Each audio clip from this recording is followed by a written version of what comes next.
Hello and welcome to the DSO Imager channel. My name is James and tonight we're going to do a really quick tutorial on deconvolution.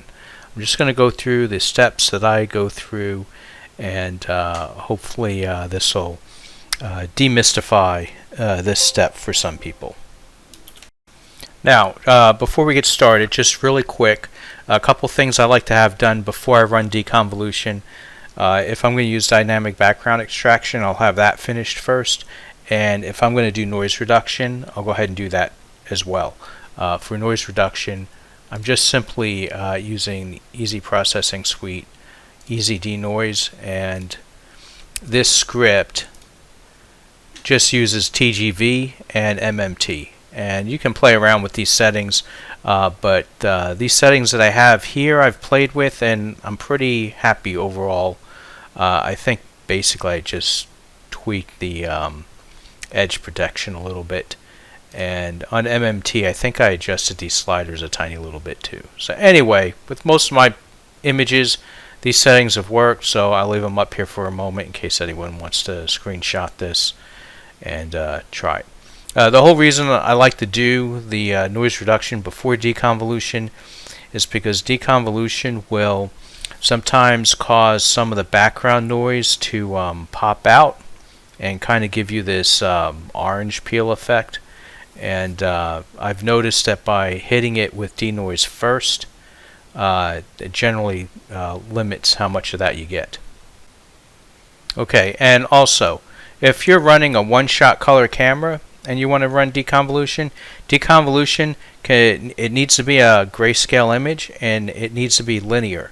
So for you folks that are running one-shot color camera, you can take your single stacked image and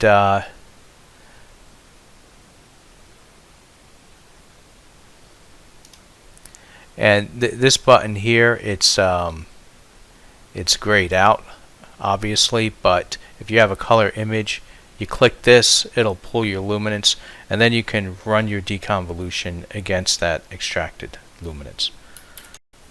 Okay, now next, before we run the actual deconvolution, we have to prepare three objects we need to do. So we need to create a dynamic PSF map of our stars. We have to create a range mask, and we have to create a star mask. So for the PSF, it's just processes dynamic PSF, and this is where we look for different stars. So it's best to zoom in, and you want preferably stars that don't have any nebulosity around them. So I realize it's difficult on an image where the whole thing is nebulosity, but the idea is that you want as much data to be the star and nothing else. So ideally you want something in the background, and you pretty much want small stars. You don't want to pick the larger ones. These are probably borderline for me. If you pick one that's too bright,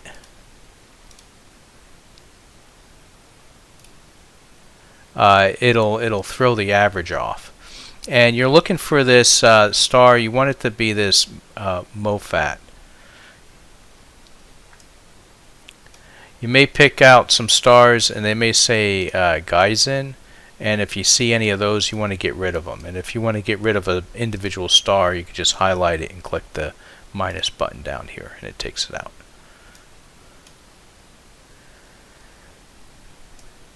And you do want to see, I've got a little, my corners are not very good on this end, so you do want to try and stick with round stars if possible. So I tend to avoid the corners. I'm actually in the nebulosity a little bit.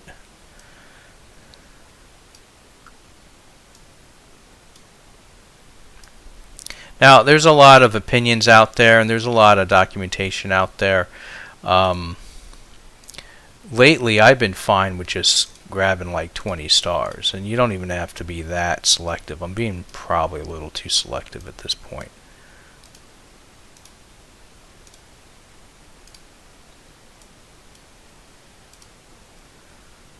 Alright, we'll go with that. So all you have to do is click somewhere in this field here and do a Control A to select all, and then hit the little camera button, and there's our PSF.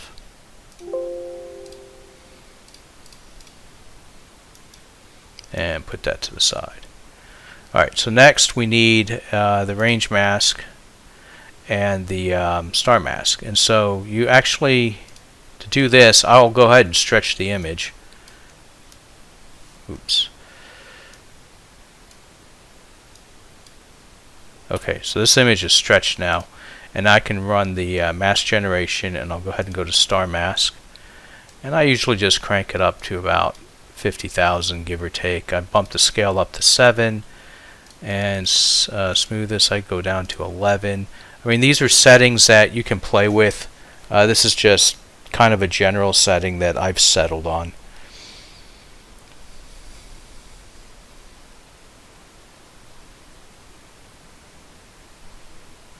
Alright, there's our star mask. Now we'll get our range mask.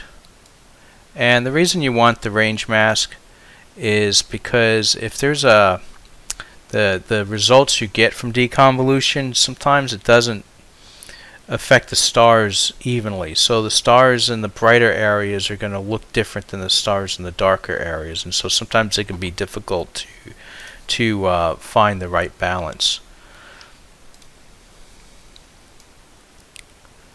Now, if your object isn't bright enough, you can always use histogram and create more contrast for your object.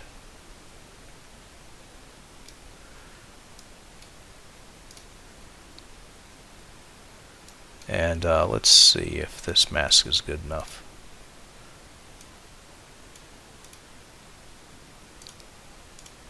Yeah, I think that gets everything that I'm looking for. Alright. So there's our range mask. Now remember, we need it to be linear, so now I just need to hit back. And there we go. Now we're back to linear. Alright, next thing we need to do is a preview box, because it makes it easier to toggle between these different settings, because it's a lot of trial and error. Actually, let's go ahead and apply the range mask first. You want to make sure that, in this case, I need to invert the mask, because this is the area we want impacted, and the red area is not going to be impacted. Now, next, we do the preview. Now, you'll see it's often suggested to kind of like do small boxes, because the deconvolution process is CPU intensive, and so it does take a little bit to run. But what I've noticed is that when I do this with the little boxes, sometimes the results that I get inside the box don't look the same once I apply it to the whole image. And so I've run into that enough times that I've just decided to just make one box that's basically the whole image. And yeah, it takes a little bit of time to step through it, but it seems to be the most flexible way to go. Alright, so let's go ahead and open it up. Deconvolution. We're going to external PSF because we have our PSF file. So we drop the PSF here, and we check D-ringing, and we drop this down, and we check local D-ringing, and we drop our star mask down here. Now, the way deconvolution works is it is looking at the stars from your PSF here, and it basically, in short, and I'm oversimplifying this, but it basically helps counteract some of the distortion that you get in the atmosphere. So the overall effect is that it has a sharpening of all this nebulosity, and that's what we're trying to do. Alright, now a couple other little things for algorithm and all this. I leave all this the same. D-ringing, this here and this global dark, this is our main lever that we're going to be playing with. Down here, I've noticed that I seem to get better results with noise when I use this, and you can increase the wavelets so that you got 3 there. Alright, so now the way this works is that if you apply deconvolution and you get dark rings around the stars, then you raise this value of the global dark to counteract the dark rings.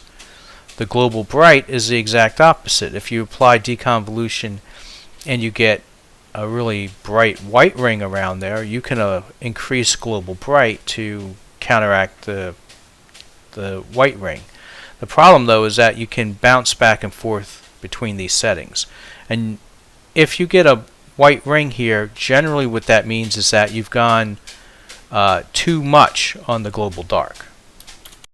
Now this setting here is extremely sensitive, and you'll find that out, and as far as what makes a good starting point, it's going to depend a lot on your whole imaging train, your scope, your camera, and all of that. So at least for me, this number down here has usually been a good starting point, and what I'm actually looking for is that I want to see dark circles here, because then that means that I've found the bottom value for this setting, and then I can just work my way up.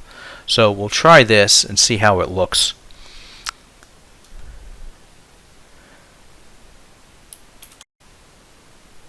Okay, and see, we got little dark circles around there. Now to toggle back and forth between the applied and before, it just hold left control shift key and then tap the Z key to bounce back and forth. So this is what it was, and this is with the deconvolution setting. So we got the dark circles, so we know that this value here is too low, but we can also get an idea of what it's doing to the nebulosity there. And so we can see, like in this area, look over here, I hope this shows up well on YouTube, how much more definition or clarity we're getting out of that. Right, and the tip over here. So we are seeing the effect that we want with deconvolution, but it's too much because the stars are not working good. So I'm going to raise this up probably by quite a bit. So I'm actually going to raise it up. Let's double it and see what happens.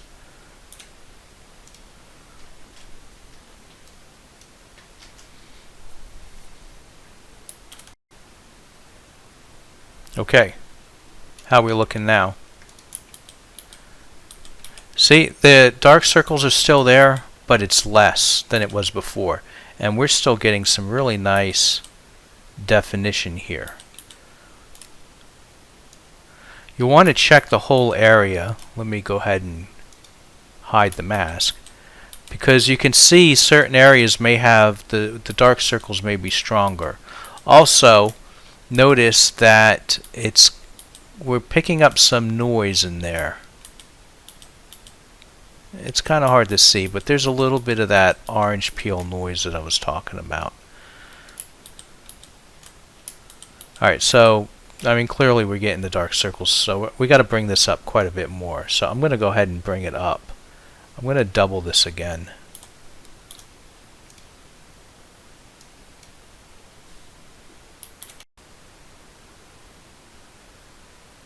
Okay, now this is looking more promising. See, the dark circles, just barely, you can just barely see it.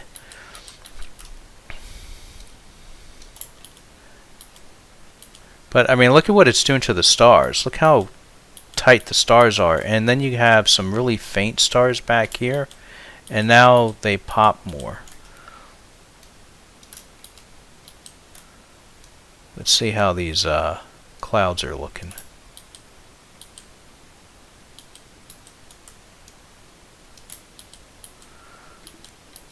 So, I mean, as you can see, this is a tool that you can really overdo it, and you do see some images out there where the deconvolution was applied pretty heavily. To me, it gives the image an overcooked feeling to it. This is close to where I would want it to be. We're still getting a little bit of a dark circle. I mean, it's your tolerance. I mean, when you zoom out, how visible is it? I mean, you can really see in this area. It definitely gives it an overall sharpening effect.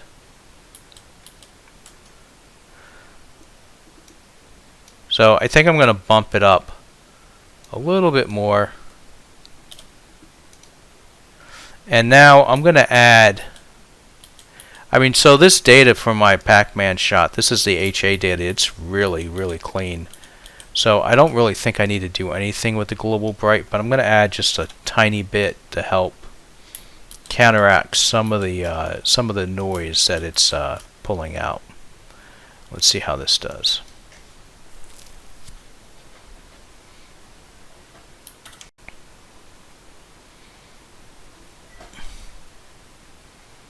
Yeah, see, I think I'm pretty happy with this. So we're not seeing any dark circles.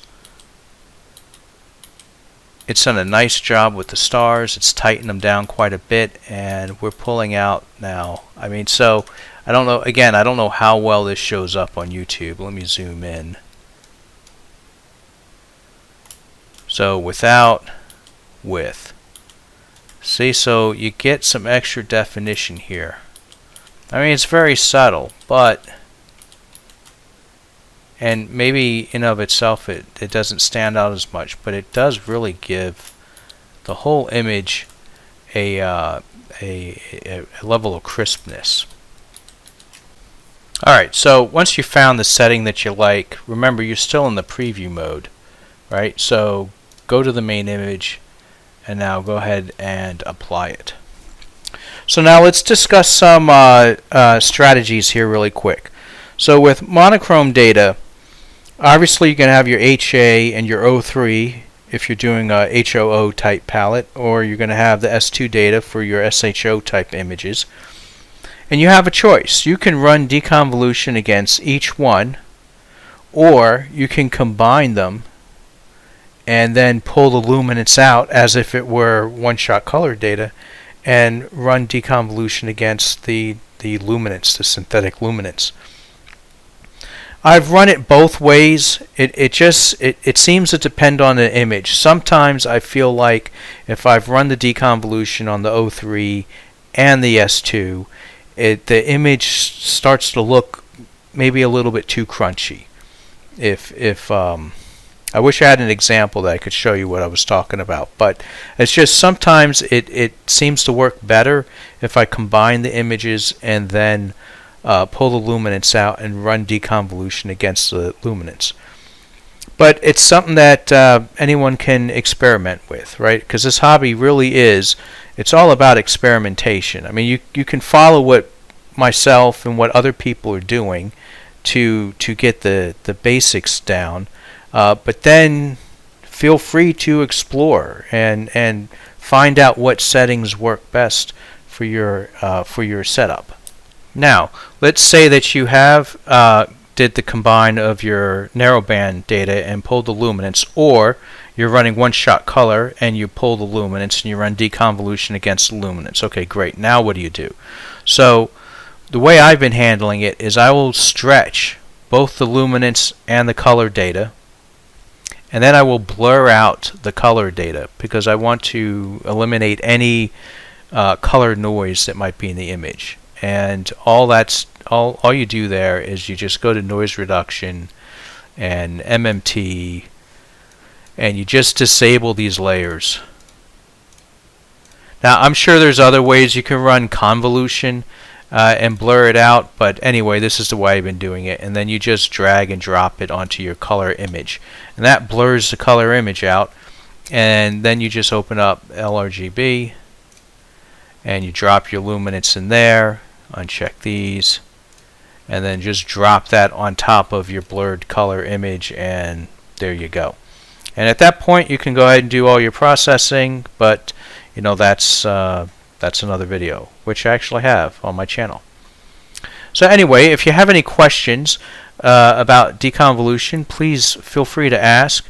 If you like this or you have any suggestions, if I'm doing something, if there's a way I can improve what I'm doing, again, please drop a note. And other than that, have some clear skies. Thanks a lot.